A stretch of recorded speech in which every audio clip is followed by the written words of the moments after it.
Hello everyone, welcome to home science classes. Home science classes में आपका स्वागत है। कैसे हैं आप? आशा करती हूँ अच्छे होंगे, खुश होंगे, मस्त होंगे और पढ़ाई कर रहे होंगे। तो आपको पता है हमारी चर्चा चल रही है टेक्सटाइल पर। टेक्सटाइल में भी अभी तक हमने क्या देखा?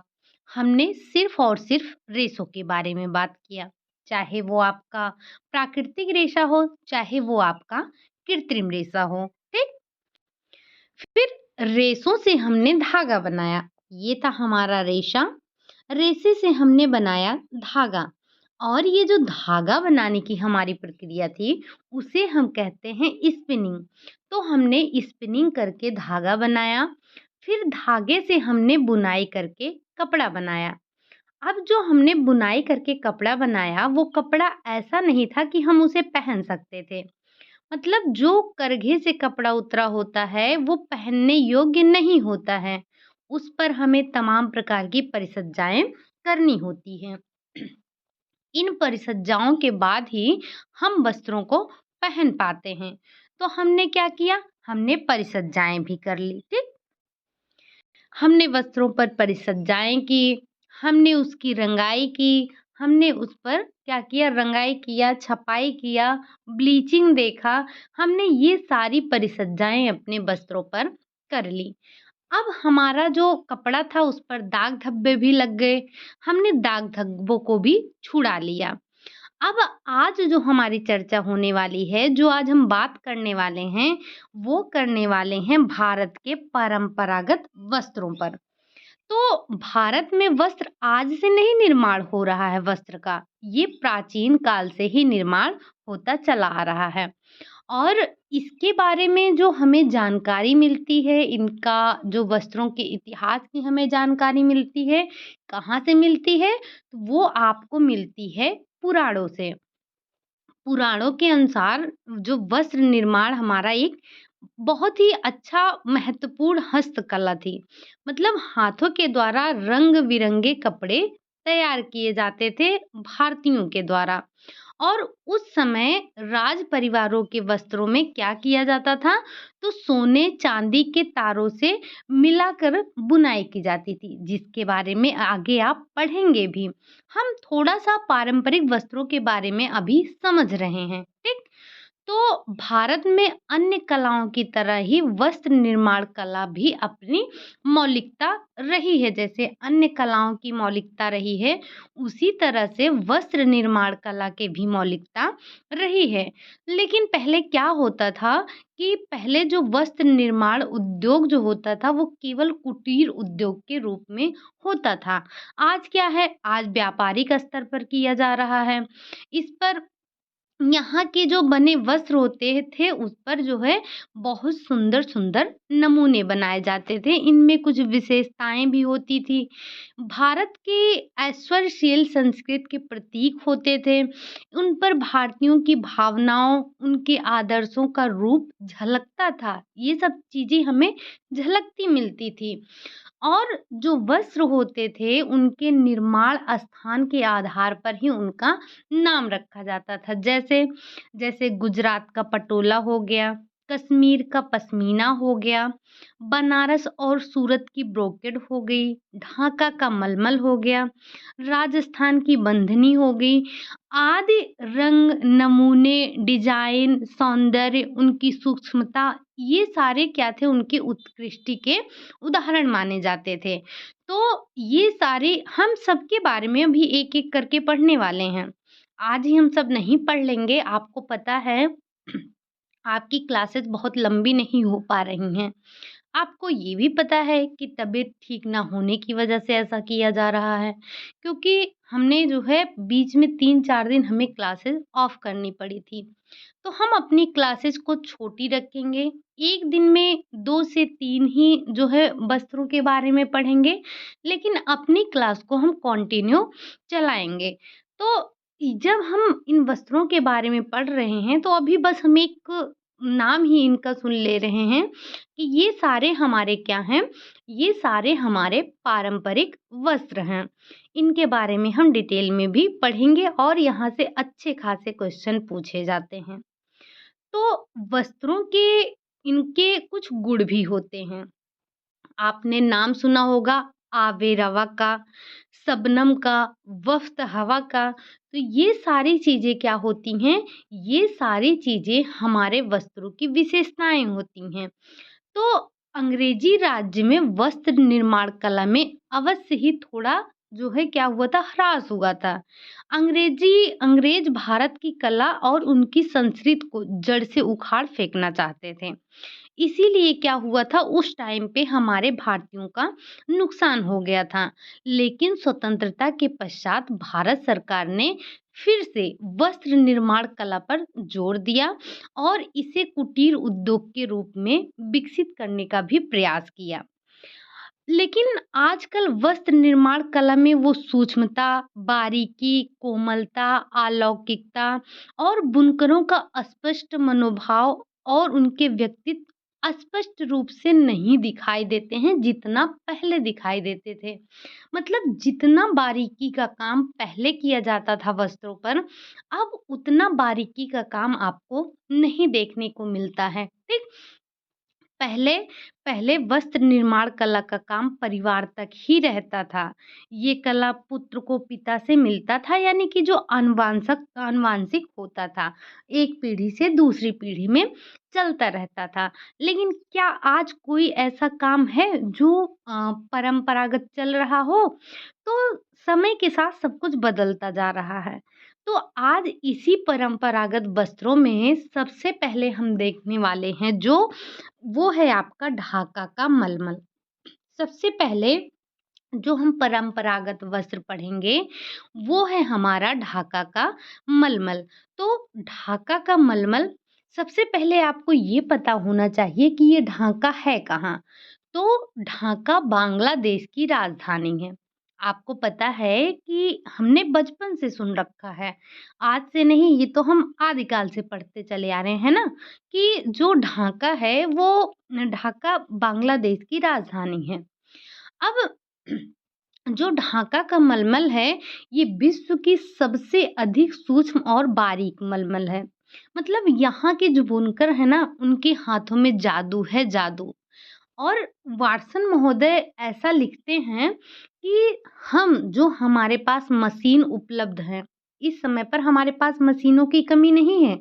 हम बहुत हमारे पास मशीन है, लेकिन इतने सारे मशीन होने के बाद भी उतने सूक्ष्म, उतने बारीक कपड़े नहीं बना सकते हैं, जितने कि ढाका के जो कारीगर थे वो अपने हाथों से बनाते थे। तो कहने का क्या मतलब हुआ कि ढाका के जो जादूगर थे, मतलब मज़दूर थे, बुनकर बोलेंगे, मज़दूर नहीं, तो बुनकर थे, उनके हाथों में जादू हुआ करता था। वो जो वस्त्र जो हम आज मशीनों से नहीं बना पाते हैं, वो अपने हाथों से उस जादू को कर दिखाते थे।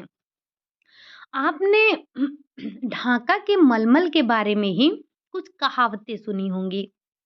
जैसे जैसे कि जो आपके ढाका का मलमल है, इसके आप एक थान के कपड़े को अंगूठी के बीच से निकाल सकते हैं। और एक कहावत आपने इसी के बारे में सुना है कि आप मलमल के जो ढाका का मलमल है, उसके एक थान कपड़े को आप जो दिया सलाई की डिब्बी होती है, उसमें तक रख सकते हैं। मतलब इतने सूक्ष्म होते, इतने बारीक काम होते, इतनी हल्की होती है। ठीक? तो हम ये विशेषता हम पढ़ते आ रहे हैं हमेशा से ढाका के मलमल के बारे में। तो इनकी इस विशेषता को ध्यान रखिएगा क्या, कि हम एक थान कपड़े को अंगूठी के बीच से निकाल सकते हैं और इसे माचिस की डिब्बी में भी समा सकते हैं। ठीक? अब जो हमारे ढाका की मलमल है, इसकी कुछ विशेषताएं हैं। क्या विशेषताएं हैं, उसके बारे में भी हम जरा गौर करेंगे। और ये आपसे पूछा भी गया है, क्या जो अभी हमने बताया आपको अंगूठी वाली कहावत और जो सलाई डिब्बे की, मतलब सलाई, दिया सलाई का जो डिब्बा होता है, उसमें रखने की जो बात कही गई है, इससे क्वेश्चन आपसे पूछा गया है। ठीक? तो अब जो इसकी विशेषता है, सबसे पहले बात करते हैं आब ए रवा की। आब ए रवा का मतलब क्या होता है? तो बहता हुआ पानी। मतलब ये इसकी विशेषता क्या होती है कि ये बहते हुए पानी के समान होता है। दूसरी जो विशेषता है वो है वफ्त हवा। अब ये वफ्त हवा क्या है? तो हवा के समान हल्का होता है। मतलब जो हमारा ढाका का मलमल होता है, ये बहते पानी के समान है, हवा के समान हल्का होता है। शबनम का अर्थ होता है कि ओस के कण के समान है। तो यहाँ पर आपको क्या ध्यान रखना है? हमारे एग्ज़ाम के लिए क्या इम्पोर्टेंट है? तो एग्ज़ाम के लिए इम्पोर्टेंट ये है कि ये आब-ए-रवा, वफ़्त हवा, शबनम इनका अर्थ क्या होता है? आपसे पूछा भी गया है कि आब-ए-रवा का मतलब क्या होता है? वफ़्त-ए-हवा का मतलब क्या होता है? शबनम का मतलब क्या होता है? तो आपको पता होना चाहिए कि आब-ए-रवा का मतलब होता है बहता हुआ पानी। वफ़्त हवा का मतलब होता है हवा के समान हल्का या शबनम पूछा जाए तो ओस का कण होता है। ढाका की मलमल के मूल्य का निर्धारण उसके वजन से होता है। जितना वजनी साड़ी होगी उतना ही उसका दाम कम होगा और जितना ही हल्का आपका वस्त्र होगा उतना ही महंगा आपका वस्त्र होगा। और इनकी इनमें जो तानों की संख्या होती है 1000 से 1800 तक होती है, ध्यान रखिएगा, ठीक? अब ये जो हमारा ढाका का मलमल है, ये प्रसिद्ध तो बहुत है। हमने बहुत सुना है, अगर मलमल की बात करेंगे तो कहाँ नाम आएगा? ढाका। यानी कि ढाका का जो मलमल है वो बहुत प्रसिद्ध है। अब ये प्रसिद्ध क्यों है? इसकी प्रसिद्धि का कारण क्या है? उसको भी समझना चाहिए हमें। तो हम इसकी प्रसिद्धि का कारण भी जान लेते हैं। सबसे पहले तो ये आता है कारीगरी। इस पर जो नक्काशी की जाती है, जो कारीगरी की जाती है, वो इतनी सूक्ष्म होती है, इतनी कोमल होती है, इतनी बारीक होती है और वस्त्र इतने हल्के होते हैं। इन्हीं सब के कारण जो ढाका का मलमल है, वो हमारा प्रसिद्ध है। मतलब ढाका की जो साड़ियाँ हैं, अगर हम अभी साड़ियों की भी बात करेंगे कि ढाका की कौन-कौन सी साड़ियाँ हैं, तो ढाका की साड़ियाँ भी कला के सुंदर नमूने होते हैं। इन पर क्या होता है? तो इन पर बारीक कार्य किया जाता है, सूक्ष्मता से कार्य किया जाता है, कोमल होते हैं और ये बहुत हल्कापन लिए होते हैं, इसी के कारण ये बहुत प्रसिद्ध होते हैं। अब आगे बात की जाए तो मलमल का वज़न। मलमल का वज़न जितना हल्का होगा, उतना ही महँगा होगा। मतलब आपका कपड़ा जितना हल्का होगा, आपको दाम उतना ही ज़्यादा देना है और कपड़ा जितना मोटा होगा, उतना ही आपको सस्ता मिलेगा, ठीक? ढाका की सबसे महीन मलमल, मलमल ख़ास है। नाम ध्यान रखिएगा, अगर आपसे पूछा जाए कि ढाका की सबसे महीन मलमल क्या है? तो क्या बताएँगे आप? तो वो है मलमल ख़ास, ठीक? इसमें इनके तानों की संख्या 1000 से लेकर 1800 तक हुआ करती थी। इनके तानों को ध्यान रखिएगा और जो सबसे महीन मलमल है ढाका का, उसका नाम क्या है? तो उसका नाम है मलमल ख़ास, ठीक? अब ये तो हमने इसकी विशेषताएँ देख ली कि ढाका है कहाँ का, इसकी प्रसिद्धि का कारण क्या है, ये इसकी जो किंवदंतियाँ थी, मतलब जो कहावतें थीं, हमने उसके बारे में भी पढ़ लिया। ये जो आपका ढाका का मलमल होता है, 10 मीटर का थान लगभग 5 महीनों में तैयार किया जाता है। अब आप सोचिए कि हमने ये पढ़ रखा है, हमें ये पता भी है कि जिस कार्य में आपका समय अधिक लिया जाता है, जो हाथ से कार्य किया जाता है, वो आपका बहुत महँगा होता है। 15 मीटर कपड़ा 1 मीटर अर्ज का वज़न केवल 900 ग्राम होता था। इससे आप पता है कि ये हमें पता चलता है कि कितना ये बारीक काम किया जा रहा है। तो इसी वजह से ये हमारा बहुत महँगा है और जब मोटा होगा तो वो हमारा सस्ता होगा। अब हम बात कर लेते हैं ढाका की साड़ियों के बारे में कि ढाका में कौन-कौन सी साड़ियाँ हैं। तो जो ढाका की साड़ियाँ हैं, इनकी साड़ियाँ भी कला के सुंदर नमूने होती थी इनके साड़ियों पर भी। इन साड़ियों में नमूने चांदी और सोने के तारों से कढ़ाई की जाती थी और इनमें जो है चंपा चमेली के फूल काढ़े जाते थे। इन पर विभिन्न प्रकार की कढ़ाइयाँ की जाती थी। अब जब कढ़ाइयाँ इन पर तमाम प्रकार की जाती थी, तो इन्हीं कढ़ाइयों के आधार पर जो इन पर फूल बनाए जाते थे, उन्हीं फूलों के आधार पर इनके तमाम नाम रखे गए हैं। जैसे आइए हम सबसे पहले देखते हैं साड़ियों के बारे में। तो सबसे पहले बात करेंगे हम जामदानी की।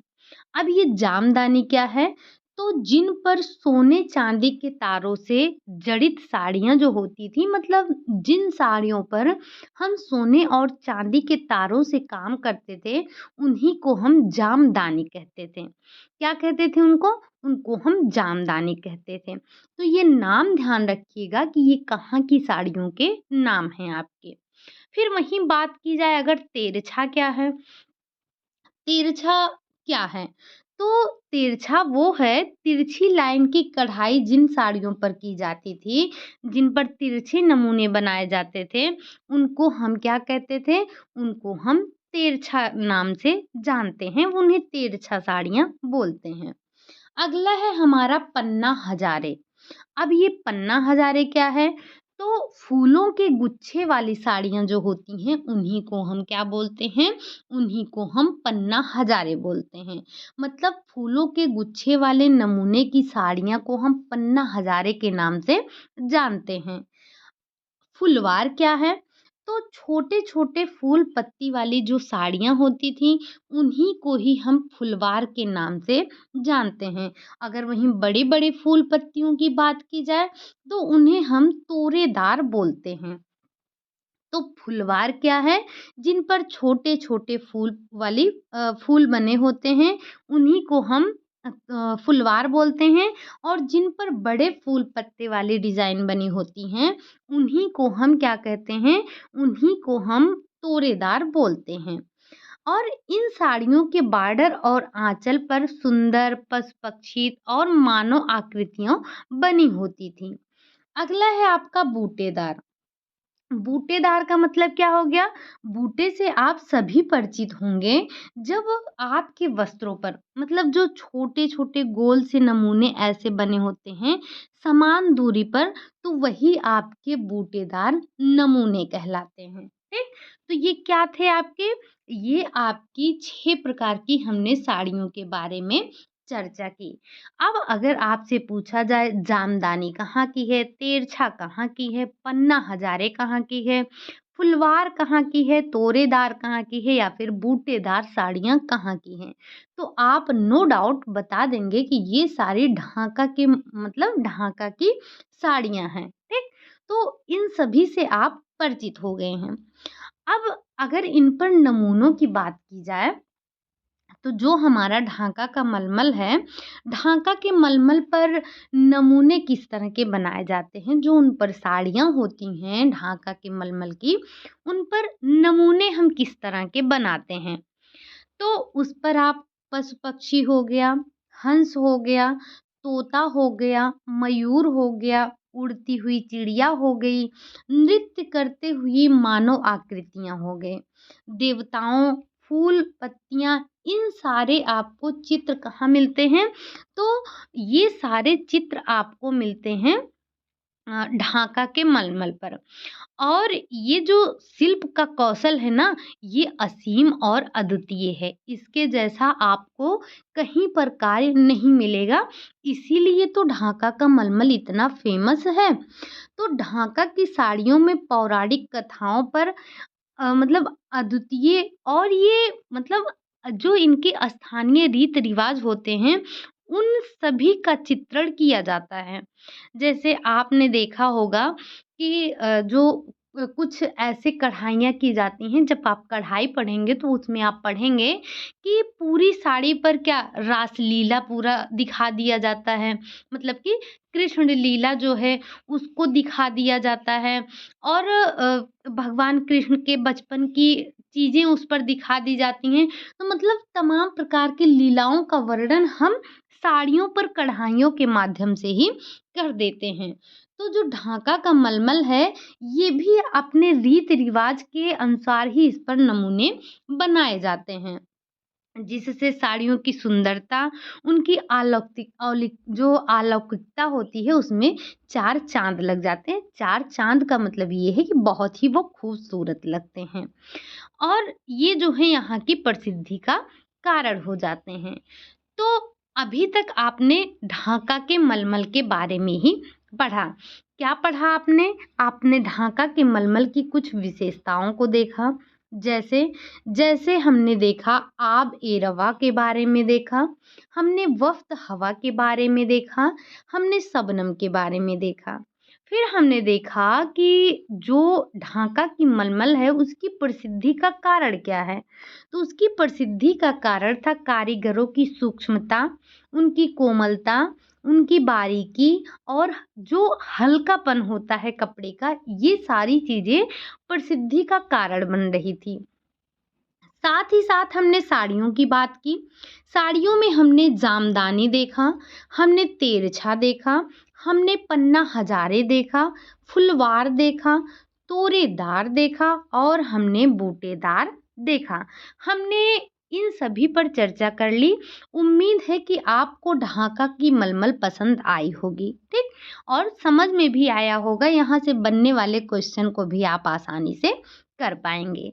ये तो रही हमारी पहली परंपरागत वस्त्र की बात, क्या? कि ढाका का मलमल। अब हम जो दूसरी बात करने वाले हैं, वो है हमारा चंदेरी साड़ी।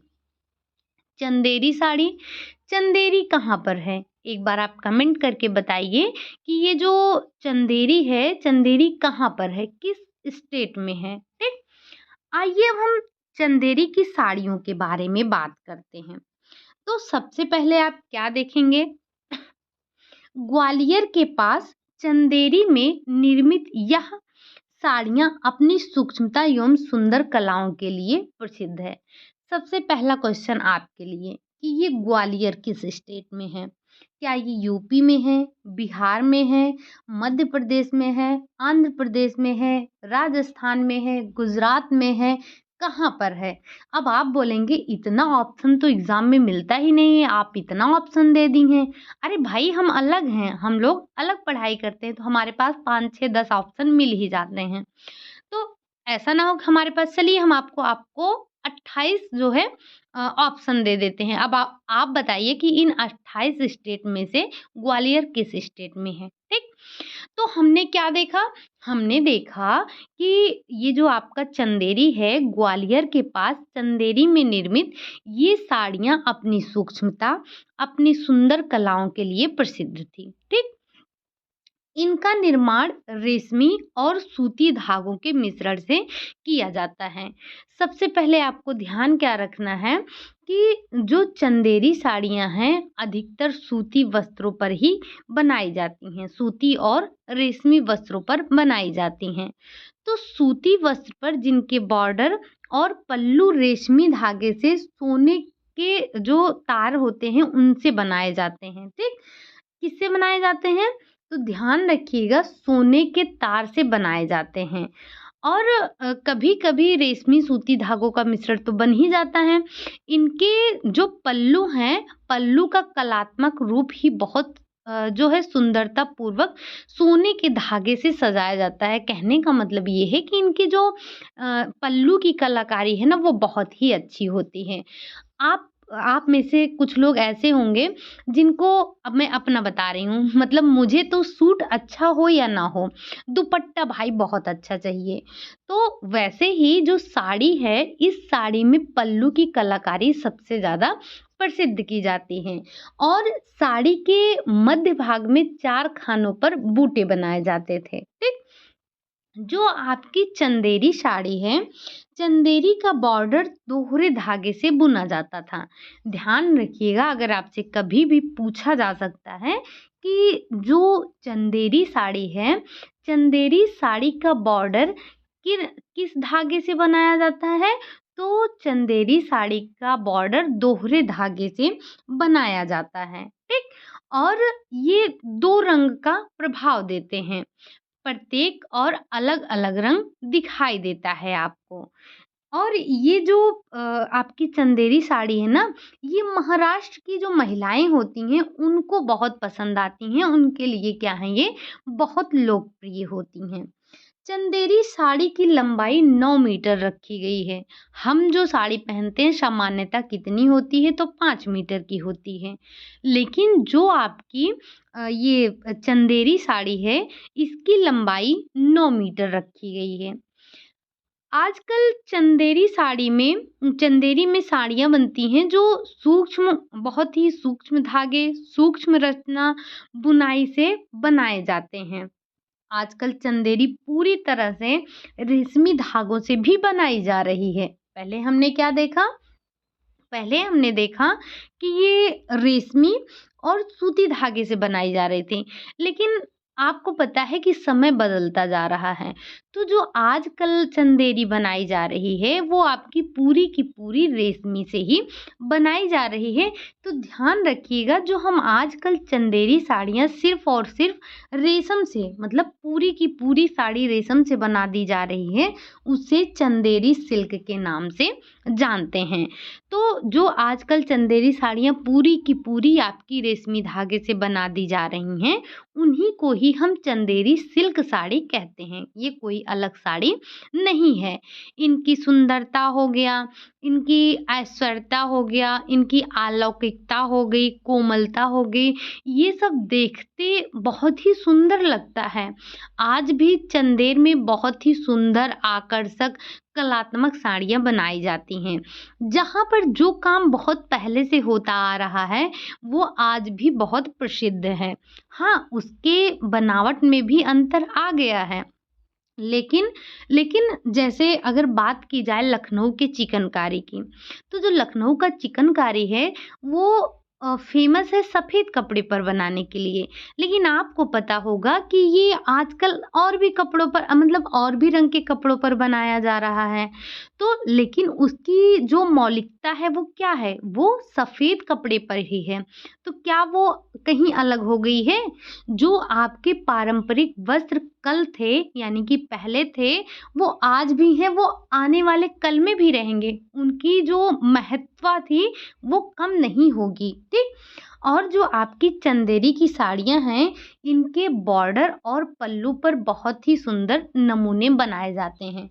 तो आप ध्यान क्या रखेंगे इतने से, कि इसमें आपको इनके जो चंदेरी की साड़ियाँ हैं, चंदेरी की साड़ियों में बॉर्डर और पल्लू पर विशेष तौर पर महत्व दिया जाता है। जैसे जैसे हम में से कई लोग ऐसे होंगे जो अपने दुपट्टे को ज़्यादा इम्पोर्टेंस देते हैं, मतलब हमारा दुपट्टा बहुत ही सुंदर होना चाहिए, सूट भले ही कम अच्छा हो। मैं अपना ओपिनियन दे रही हूँ कि मुझे सूट कम अच्छा हो वो चलेगा, लेकिन दुपट्टा अच्छा होना चाहिए।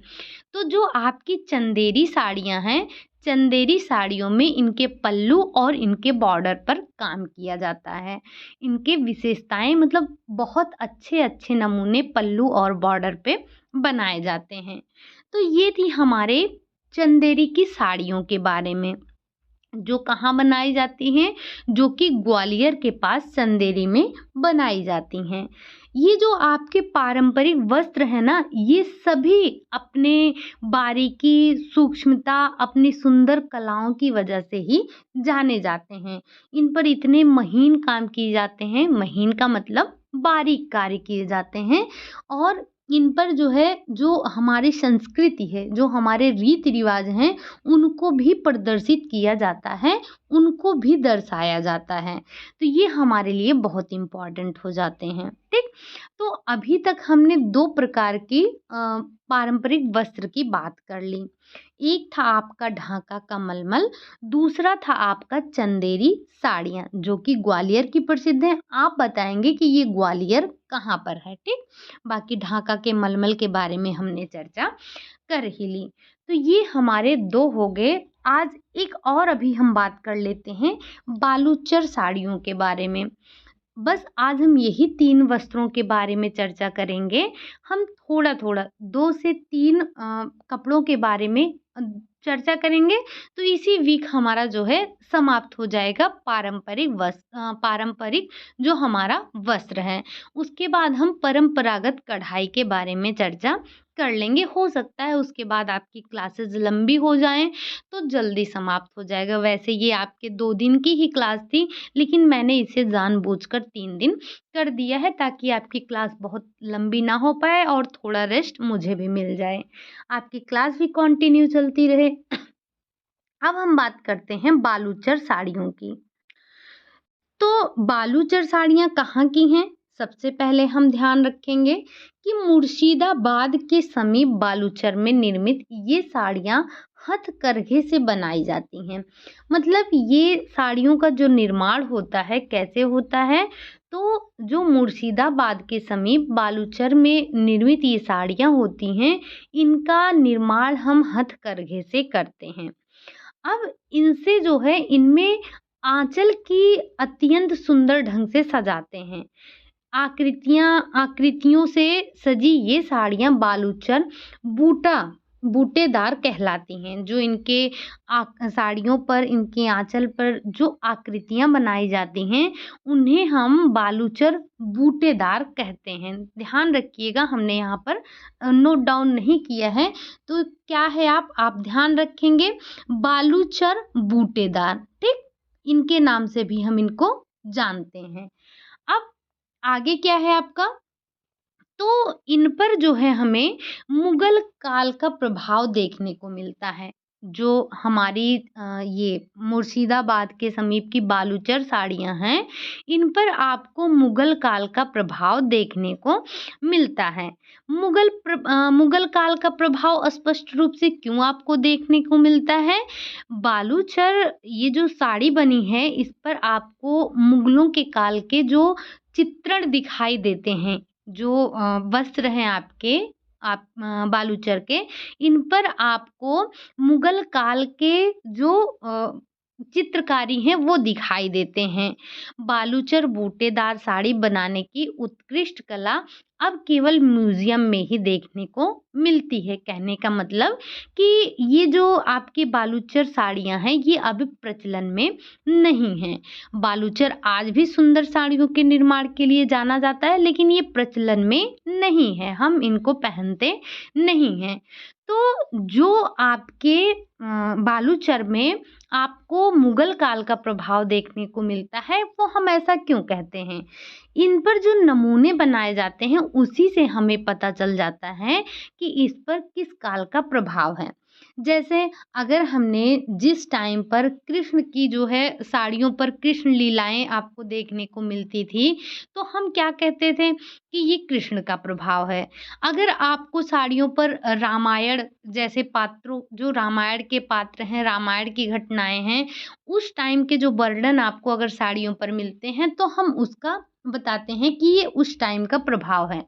वैसे ही जब हमारे जो है बालूचर की साड़ियाँ थी, उस पर जो डिज़ाइन बनाए गए थे, जो वस्त्र निर्माण किया गया था, उस पर जो नमूने बनाए गए थे, तो उन्हीं को हम देखकर ये बताते हैं कि इन पर मुगल काल का प्रभाव था। जैसे जो इन पर नमूने बनाए जाते हैं, उसमें फूल सूंघती हुई बेगम देखने को मिलेगी। जो कढ़ाई की हुई होगी, जो उस पर नमूने बने होंगे, उस पर आपको फूल सूंघती हुई बेगम देखने को मिलेगी। हुक्का पीते हुए सामंत देखने को मिलेंगे। फारसी ईरानी घोड़े पर सवार हुए सामंत देखने को मिलेंगे। नृत्य करते हुए मानव की आकृतियाँ देखने को मिलेंगी। तोरण या गुलदस्ता सबसे अधिक प्रचलित बूटों में आता है। तो आपने अभी देखा ढाका के मलमल के बारे में बात की, आपने लगे हाथ चंदेरी साड़ियों की भी चर्चा की थी। तो क्या आपने कहीं पर ऐसे फूल सूंघती बेगम देखा, कहीं पर हुक्का पीते सामंत देखा, ईरानी घोड़ों पर सवार हुए सामंत को देखा? नहीं। तो ये सारी चीज़ें हमें क्या दर्शाती हैं? तो ये सारी चीज़ें हमें दर्शाती हैं कि उस टाइम पर क्या था, मुगल का प्रभाव था। उसमें आपको मुगल के प्रभाव स्पष्ट रूप से दिख सकते थे।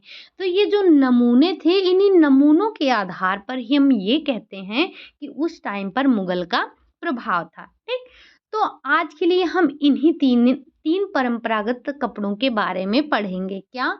एक था आपका ढाका का मलमल, दूसरा हमने पढ़ा चंदेरी साड़ियों के बारे में, तीसरा हमने देखा बालूचर की साड़ियों के बारे में। उम्मीद है कि ये आपको सेशन पसंद आया ही होगा। अभी हमारा काफ़ी वस्त्र हमारे बच रहे हैं, जिनके बारे में हम अगले 2 दिन तक चर्चा करने वाले हैं।